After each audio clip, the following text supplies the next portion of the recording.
Ang biyaya at pagpapala ng ating Diyos ay sumating lahat ngayon at magpakailanman. Sa araw na ito, hayaan po natin na ma-dedicate natin ang ating mga sarili sa Diyos.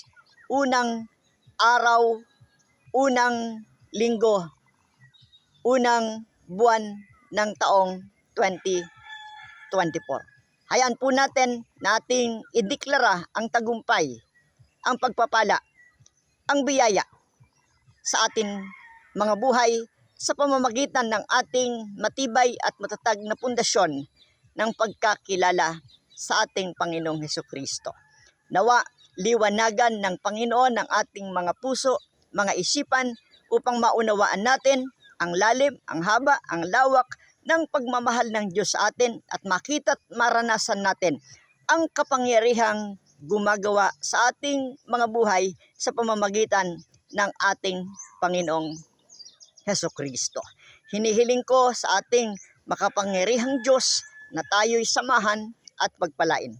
Lahat ng nagnais na siya'y samahan ng Diyos, pinagpala at pinagpapala ng Panginoon. Sa araw na ito, hayaan natin na pasimulan ang unang taon ng ating mga buhay sa pamamagitan ng pagbubulay-bulay sa salita ng Diyos. Hayaan natin na sa pamamagitan ng salita ng Diyos ay maliwanagan ang ating mga isipan at makilala natin ang tunay na kalalagayan ng ating pagkatao at ang dahilan ng pagkalikha niya sa atin na kung saan ang nais ng Panginoon tayo ay magbigay sa Kanya ng luwalhati at parangal.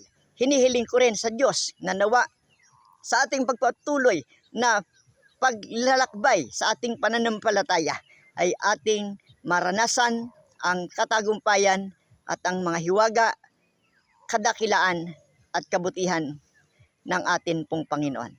Sa araw na ito, 2024, bagong taon, bagong buhay, bagong pag-asa, bagong pasimula.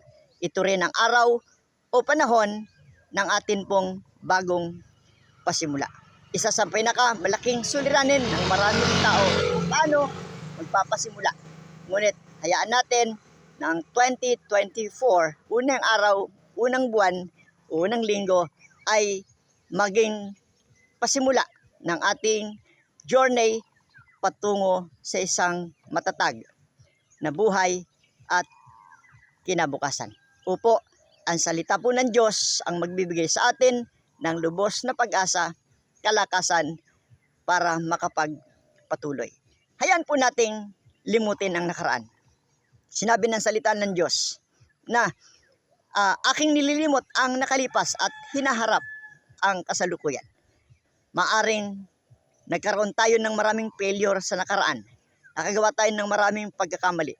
Ngunit ito ang oras para tayo ay mag-move on. Sinasabi ng salita ng Diyos na kung tayo'y lalapit sa Kanya, ipapahayag natin sa Kanya ang ating mga kasalanan, siya tapat at banal na tayo lilinisin at patatawarin sa ating mga kasalanan. Ang mga kasalanan po natin, minsan ang pumipigil sa atin para tayo'y makagawa ng mga bagay na nais nating gawin sa ikararangal ng Diyos. Subalit dahil sa kasalanan, napipigilan. Ngunit sa araw na ito, maaari tayong makamove on at angkinin ang pangako ng Diyos na kung ipapahayag natin ang ating mga kasalanan sa Kanya, siya tapat at banal na tayo lilinisin at patatawarin sa ating mga kasalanan.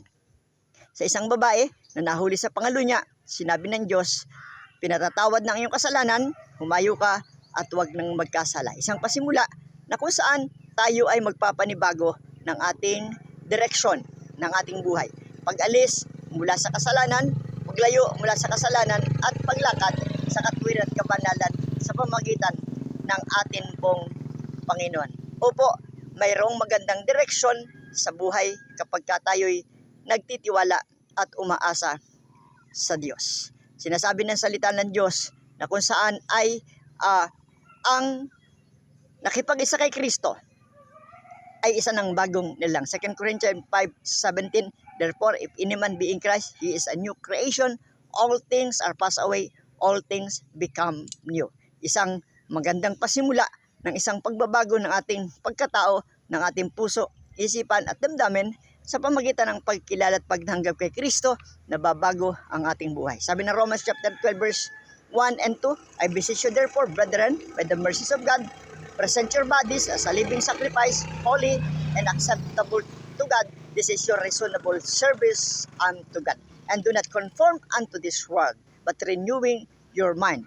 Para makita ho natin ang tunay at kalooban ng atin pong Panginoon. Opo, ito po ang araw, ito ang sandali na maaari tayong makapagpasimula, paglimot sa nakaraan, pagpapatuloy sa kasalukuyan at pag-abot doon sa hinaharap na nais ng Diyos na atin pong lakaran.